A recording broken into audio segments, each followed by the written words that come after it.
Bonsoir à tous et bienvenue dans votre journal francophone ReNews diffusé par Reopen Media. Je suis Hasmin Karakelian. Voici les titres de ce journal. Prisonniers de guerre arménienne, le dernier lien humanitaire coupé à Bakou. Gaza, l'accusation terrible de crimes de guerre lancée par Human Rights Watch. Guerre commerciale, comment la menace de Trump contre le BRICS met l'Arménie en danger. Crise de l'eau, Bakou se révolte privé d'eau potable. En Espagne, une nouvelle reconnaissance du génocide arménien. La ville Alboraya est devenue la 43e du pays à reconnaître officiellement le crime commis par l'Empire ottoman. À l'initiative de l'Union arménienne locale Ararat, les 6 partis du conseil municipal ont voté à l'unanimité une déclaration condamnant le génocide et soulignant la nécessité de sa reconnaissance mondiale. Le corridor de Zangezur, ce projet au cœur de toutes les tensions géopolitiques dans le Caucase, sera le sujet d'une importante conférence le 5 août prochain. L'événement est organisé conjointement par un centre de recherche iranien et le centre arménien Orbeli. Son titre est sans équivoque, Corridor de Zangezur, menace géopolitique contre l'Iran. Mais ce qui rend cette conférence particulièrement notable, c'est la liste des intervenants. Aux côtés des chercheurs arméniens et iraniens, on retrouvera des voix venues de Turquie et d'Azerbaïdjan, notamment le chef du parti patriotique turc, Doruk Perinçek. Une table ronde qui s'annonce explosive pour décrypter les enjeux d'un projet qui pourrait redessiner la carte de la région. Le dernier fil d'espoir vient d'être coupé pour les familles des prisonniers arméniens détenus à Bakou. Selon leur témoignage, l'Azerbaïdjan a fermé la porte aux représentants de la Croix-Rouge, les privant de tout contact avec leurs proches. Et sur le front juridique, la situation est tout aussi alarmante. C'est le constat que dresse Siranush Sahakian, l'avocate qui représente les prisonniers arméniens devant la Cour européenne des droits de l'homme. Selon elle, les actions du gouvernement arménien sont non seulement insuffisantes, mais pourraient même être en péril les procédures déjà engagées. L'Arménie a déposé 4 plaintes interétatiques contre l'Azerbaïdjan devant la Cour européenne des droits de l'homme. Le cas des dirigeants de l'Artsakh a été ajouté à la 4e plainte qui couvre déjà un large éventail de violations de la spoliation des biens au droit au retour. Résultat, cette procédure complexe risque de prendre des années et une plainte cruciale n'a jamais été déposée. Et c'est là que le bas blesse. Selon l'avocate, pour des raisons politiques, le gouvernement arménien a refusé de déposer une 5e plainte plus spécifique qui aurait concerné uniquement les 8 dirigeants. Une telle plainte plus ciblée aurait permis d'accélérer considérablement la procédure. Ce retard, dénonce-t-elle, offre à l'Azerbaïdjan une large marge de manœuvre pour des marchandages politiques. Pire encore, l'avocate estime que le gouvernement s'abstient de lancer de nouvelles procédures comme une saisine de la Cour internationale de justice pour faits de torture. Elle exprime même une crainte, celle que l'Arménie ne finisse par retirer ses plaintes existantes, laissant les prisonniers sans aucune protection juridique au niveau interétatique. Une décision qui les plonge dans une angoisse absolue et un isolement total. Et sur cette image poignante s'achève la mission de la Croix-Rouge à Bakou, laissant les familles des prisonniers dans un silence total. Le dernier lien pour contacter les prisonniers de guerre arméniens, détenus à Bakou, a été coupé. Ce sont les familles des détenus qui ont tiré la sonnette d'alarme. L'Azerbaïdjan a interdit aux représentants de la Croix-Rouge l'accès aux prisonniers arméniens. Désormais, les visites et les appels vidéo avec les familles sont proscrits. La dernière rencontre de la Croix-Rouge avec les prisonniers arméniens remontait au mois de juin. Le mode opératoire azerbaïdjanais ne contribue en rien à la protection des droits de l'homme. En conséquence, nous nous retrouvons avec l'isolement absolu des otages arméniens. Bien sûr, la fin des activités de la Croix-Rouge aura des conséquences négatives. Selon l'avocate Siranush Sarakian, les autorités azerbaïdjanaises ont déjà trouvé une prétendue structure de remplacement pour la Croix-Rouge. Une structure qui, pour le dire gentiment, ne peut être efficace car il s'agit des mécanismes locaux et non indépendants. C'est une manœuvre qui relève davantage du simulacre, car il y a déjà une alerte sur le fait que les otages arméniens sont en situation d'isolement. Pour donner l'illusion de rompre cet isolement, l'Azerbaïdjan y envoie son propre groupe de lutte contre la torture, qui ne peut mener aucune activité indépendante. Dans un entretien avec notre rédaction, le bureau arménien de la Croix-Rouge a confirmé que les activités de l'organisation en Azerbaïdjan allaient être suspendues. Le format futur des contacts avec les prisonniers reste pour l'heure inconnu. Pour le moment, je ne peux pas divulguer publiquement les détails précis des discussions menées par notre siège avec les autorités azerbaïdjanaises. Cependant, ce processus se poursuit. Sera-t-il possible pour l'organisation de continuer sa mission auprès des personnes détenues et de s'occuper des autres questions humanitaires ? Je ne peux pas le dire pour l'instant. Je peux seulement confirmer que nos activités vont être suspendues et que les discussions sont toujours en cours. Selon Cyranus Sahakian, la seule solution à ce problème réside dans des visites consulaires de la part de l'Arménie. Mais comment les organiser, alors que les deux pays n'ont pas de relations diplomatiques directes ? La possibilité de visite par l'intermédiaire d'un tiers existe. L'Arménie peut déléguer son droit à un État tiers neutre et les agents consulaires de cet État pourraient, au nom de l'Arménie, rendre visite aux citoyens arméniens et tenter de les aider à exercer leurs droits. Rappelons qu'au Bakou confirme officiellement détenir 23 prisonniers arméniens, dont 17 ont été capturés lors de l'agression azerbaïdjanaise contre le Haut-Karabakh en septembre 2023. Parmi eux se trouvent les représentants des autorités politico-militaires de l'Artsakh détenus illégalement dans les prisons de Bakou depuis près de 2 ans. Des nombreuses familles de prisonniers sont convaincues que le non-vél est bien plus élevé, un fait que l'Azerbaïdjan continue de nier. Monica Reroyan, European Media. Vandalisme en Artsakh. L'Agence pour le développement du tourisme de la culture de l'Artsakh a annoncé que le monument du peintre arménien mondialement connu Hovhannes Ayvazovski avait été démoli à Stepanakert le jour même de son anniversaire. L'affaire a pris une tournure diplomatique lorsque l'agence de presse russe TASS a rapporté l'information en utilisant le nom Stepanakert, provoquant le fureur de Bakou. Le ministère azerbaïdjanais des Affaires étrangères a exigé des excuses de l'agence et l'a menacé de prendre les mesures appropriées concernant ses activités en Azerbaïdjan. Bakou a également averti que si la partie russe continuait de déformer les noms de lieux azerbaïdjanais, l'Azerbaïdjan appliquerait le principe de réciprocité en utilisant les noms historiques pour des localités russes. Et pour rappel, le député russe Konstantin Zatulin avait qualifié la démolition de la statue de vandalisme d'État. Pendant que le régime Aliyev dépense des millions pour des projets de prestige dans l'Artsakh occupé, sa propre capitale Bakou meurt de soif. C'est le cri de colère des habitants de plusieurs quartiers de la ville privés d'eau depuis des jours. Une pénurie dramatique qui vire au scandale avec des trafics d'eau où les liquides vitaux se vendent à prix d'or. Une crise de l'eau qui, dans la région, devient chaque jour plus criante. Il y a quelques jours à peine, on apprenait que la pénurie à Téhéran est si grave que les autorités envisagent même de déplacer la capitale iranienne. Et c'est aujourd'hui à Bakou qu'une vague de protestations s'élève face à une situation qui ne cesse de s'aggraver. Depuis des jours, les habitants des quartiers de Yassamal et Saroukani à Bakou subissent le calvaire de la pénurie d'eau, une pénurie qui n'est plus seulement un désagrément quotidien, mais une véritable menace du temps que l'eau destinée à la lutte contre les incendies serait parfois vendue à un prix exorbitant, 30 manats le mètre cube, soit près de $18 aux habitants assoiffés de la capitale. Ça fait déjà 3 jours qu'on n'a pas d'eau. On est obligé d'aller chercher de l'eau potable dans les cours et les jardins. Les habitants de Bakou expriment leur colère, sceptiques face aux justifications du gouvernement sur une prétendue gestion économe de l'eau. Certains soulignent l'ironie cruelle de la situation. Ils meurent de soif pendant que le régime d'Aliyev dépense des millions de manats pour des projets de prestige dans les territoires occupés de l'Artsakh.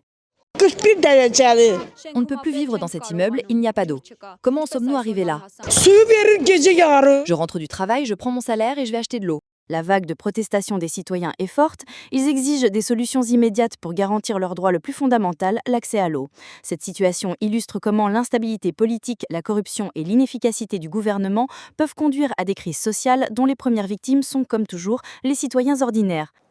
Donald Trump repart en croisade économique. Et c'est le bloc des BRICS qui est dans sa ligne de mire. La menace brandie lors de son dernier meeting est claire. Imposer une taxe punitive de 10% sur toutes les importations provenant de pays qui jugent anti-américains. La riposte des puissances émergentes a été immédiate. De Pékin à Brésil, la Chine, le Brésil et leurs partenaires ont dénoncé un acte de coercition économique et un chantage protectionniste, promettant des mesures de rétorsion si le projet venait à se concrétiser. Une escalade qui ravive le spectre d'une guerre commerciale mondiale dont les ondes de choc pourraient déstabiliser l'ensemble de l'économie planétaire. Et au milieu de ce choc des titans, des pays comme l'Arménie se retrouvent dans une position extraordinairement périlleuse. Car si Yerevan opère un rapprochement stratégique avec l'Occident, son économie, elle reste profondément liée à l'espace économique des BRICS et notamment à la Russie via l'Union économique eurasiatique. Pour l'Arménie, le risque n'est pas tant d'être directement qualifié d'anti-américain, mais de subir de plein fouet de dommages collatéraux. Un affaiblissement de l'économie russe frappée par de nouvelles taxes signifiait une chute drastique des transferts d'argent des travailleurs arméniens en Russie, une manne vitale pour de nombreuses familles et une forte baisse de ses exportations vers son principal partenaire commercial. La menace de Donald Trump d'imposer un droit de douane de 10% contre les pays des BRICS menant une politique anti-américaine enflammait les tensions commerciales mondiales. Les membres des BRICS, notamment la Chine, le Brésil, l'Inde et l'Afrique du Sud, ont vivement rejeté ces accusations, déclarant que leur politique vise à la coopération mondiale et non à s'opposer aux États-Unis. Dans ce contexte tendu, les dirigeants des BRICS insistent sur le fait que leur objectif est de créer des alternatives économiques sans pour autant rechercher le conflit. C'est un groupe de pays qui veut trouver une autre manière d'organiser le monde sur le plan économique. Je pense que c'est la raison pour laquelle les BRICS mettent les gens mal à l'aise. Le monde doit trouver un moyen pour que nos relations commerciales ne soient pas obligées de passer par le dollar. Bien sûr, nous devons aborder cela de manière responsable et le mettre en œuvre avec prudence. C'est quelque chose qui se produit progressivement jusqu'à ce que cela se consolide. Le groupe ne cherche à concurrencer aucune autre puissance et nous sommes convaincus que nous conclurons un accord commercial avec les États-Unis. Le groupe ne cherche à concurrencer aucune autre puissance et nous sommes convaincus que nous conclurons un accord commercial avec les États-Unis. Selon le politologue Noraire du NAM, cette guerre des tarifs qui poursuit des objectifs plus politiques qu'économiques est utilisée comme un levier contre d'autres puissances comme l'Union européenne, à l'image des droits de douane récemment abaissés de 30% à 15%, une politique traditionnelle pour les États-Unis depuis le 19e siècle. Le concept d'anti-américain du point de vue de Trump doit être interprété en un sens comme anti-Trump, et Trump peut qualifier d'anti-américaines toutes les actions qui, selon lui, vont à l'encontre des idées conservatrices ou républicaines qu'il défend. Selon l'économiste Vardan Aramian, Trump utilise le potentiel de son économie contre les plus petits pays. Je pense que cette déclaration de Trump est faite pour se défendre. Il comprend bien que si les Chinois répliquent avec les tarifs élevés promis, cela frappera aussi les États-Unis. En 2000, les États-Unis et leurs alliés dominaient l'influence mondiale, mais en 2025, la Chine et ses alliés ont considérablement étendu leur poids économique. Selon l'économiste, la prédominance américaine sur 57% du commerce mondial et des flux financiers libellés en dollars dépasse de loin la part de la Chine et de l'euro. Du point de vue du produit intérieur brut, celui des États-Unis s'élève à environ 29 milliards de dollars pour 2024, tandis que celui de la Chine est de 19 milliards en dollars nominaux. Mais ajusté à la parité de pouvoir d'achat, le produit intérieur brut de l'économie chinoise est supérieur à celui des États-Unis. La Chine a une production plus importante, un marché plus grand, et elle est en un sens autosuffisante, avec son marché intérieur de plus d'1 milliard de personnes. Oui, la Chine subira des pertes, mais cela ne mènera pas à un effondrement de son économie. L'Arménie a récemment exprimé son souhait de s'impliquer dans les processus de l'Organisation de coopération de Shanghai, étroitement liée aux BRICS. Les BRICS et l'Organisation de coopération de Shanghai représentent davantage l'idée d'un modèle d'ordre mondial multipolaire. Et aujourd'hui, nous voyons une certaine crise de cette idée, parce qu'après la guerre de 12 jours entre Israël et l'Iran, nous avons vu que la Chine, la Russie et encore plus l'Inde ne sont pas prêtes en un sens à défendre les idées qu'elles représentent.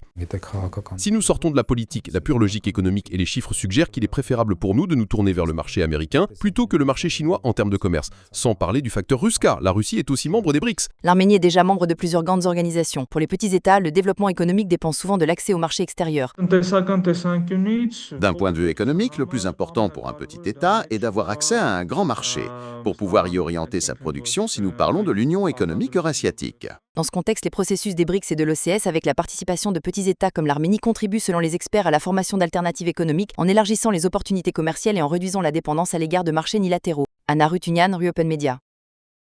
Des bains de sang, un piège mortel, les mots terribles sont ceux de l'organisation Human Rights Watch qui publie aujourd'hui un rapport accablant sur la situation à Gaza. L'ONG accuse les forces israéliennes d'avoir mis en place un système de distribution d'aide défaillant et militarisé qui transforme les opérations humanitaires en massacres. Plus grave encore, le rapport dénonce l'utilisation par Israël de la famine comme une arme de guerre, un crime de guerre selon l'organisation, et le blocage intentionnel de l'aide humanitaire.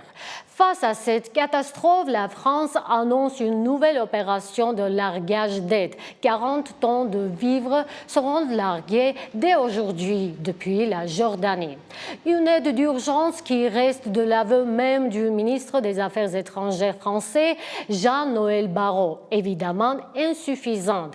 Et ce chiffre glaçant pour illustrer l'ampleur du drame, rien que pour la première quinzaine de juillet, ce sont près de 5000 enfants de moins de 5 ans qui ont été hospitalisés pour malnutrition aiguë. Le tour d'horizon de l'actualité internationale avec David Genjoyan. En Ukraine, le bilan s'alourdit à Kiev après de nouvelles frappes russes massives. La capitale a été ciblée par des missiles et des drones, faisant 16 morts, dont 2 enfants et plus de 155 blessés. Le nombre total de victimes de ces dernières 48 heures s'élève désormais à 27. À Kiev, les pompiers luttent contre les incendies tandis que les secouristes cherchent des survivants sous les décombres. Face à cette attaque, le président Zelensky a déclaré que la paix sans la force est impossible. La défense aérienne russe affirme de son côté avoir abattu ou intercepté 60 drones ukrainiens durant la nuit.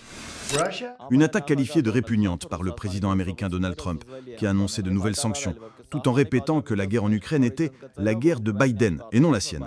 Il a promis d'envoyer prochainement son émissaire spécial en Russie après sa visite en Israël. Donald Trump a lancé un ultimatum à la Russie, conclure la paix avec l'Ukraine d'ici le 8 août, menaçant dans le cas contraire de sanctions contre Moscou et tous les pays qui lui achètent de l'énergie. Sur le dossier israélo-palestinien, l'Allemagne a clarifié sa position. Le ministre allemand des Affaires étrangères Johann Wadephul a déclaré que la reconnaissance d'un État palestinien ne pourrait intervenir qu'à l'issue de négociations sur une solution à 2 États. Face aux menaces d'annexion israélienne, il a averti que toute mesure unilatérale forcerait Berlin à réagir. Une position prudente, influencée, selon les observateurs, par le poids de l'histoire et la pression médiatique en faveur d'Israël. Les États-Unis et leurs alliés accusent les services secrets iraniens de planifier des assassinats et des enlèvements en Europe et en Amérique du Nord. Les alliés de l'OTAN affirment que les services iraniens collaborent avec des organisations criminelles pour cibler des journalistes, des dissidents et des responsables politiques. Washington et Londres ont exigé de Téhéran qu'il mette fin immédiatement à ces activités illégales. Enfin, en Syrie, les nouvelles autorités dirigées par le président par intérim Ahmed al-Shara cherchent à établir des relations pragmatiques avec Moscou, bien qu'ayant été dans des camps opposés pendant la guerre civile. Le ministre syrien des Affaires étrangères s'est rendu à Moscou pour rencontrer Vladimir Poutine et Sergueï Lavrov afin de discuter de la reconstruction du pays. Il a appelé la Russie à soutenir un processus de justice transitionnelle et à réviser les accords passés. La Russie, qui maintient sa présence militaire en Syrie, s'est déclarée prête à aider à préserver l'unité et l'indépendance du pays. David Genjoyan, Riopan Media. Une nomination de prestige pour la diplomatie arménienne. Le représentant permanent de l'Arménie auprès des Nations Unies, Parul Hovhannisyan, accède à de nouvelles responsabilités. Cet ancien vice-ministre des Affaires étrangères a été élu vice-président du Conseil économique et social de l'ONU pour la session de 2026. Et nous terminons cette édition sur des images fortes et solennelles, celles de la nouvelle génération de soldats arméniens. Les cérémonies de prestation de serment des recrues ont débuté à travers le pays. Des moments partagés par le ministre de la Défense, Surem Papikyan, lui-même. Պահպանել ռազմական գաղտնիքը։ Ութեդրժեմ երթումս, թող պատժվեմ օրենքի ամբողջ խստությամբ։ Երթվում եմ։ Երթվում եմ։ Երթվում եմ։ Երթվում եմ։ Երթվում եմ։ Երթվում եմ։ Երթվում եմ։ C'était l'essentiel de l'actualité en ce 1er août. Merci d'avoir suivi ReNews, l'édition francophone de Reopen Media. Je suis Hasmik Arakelian, prenez soin de vous et je vous souhaite un très bon week-end.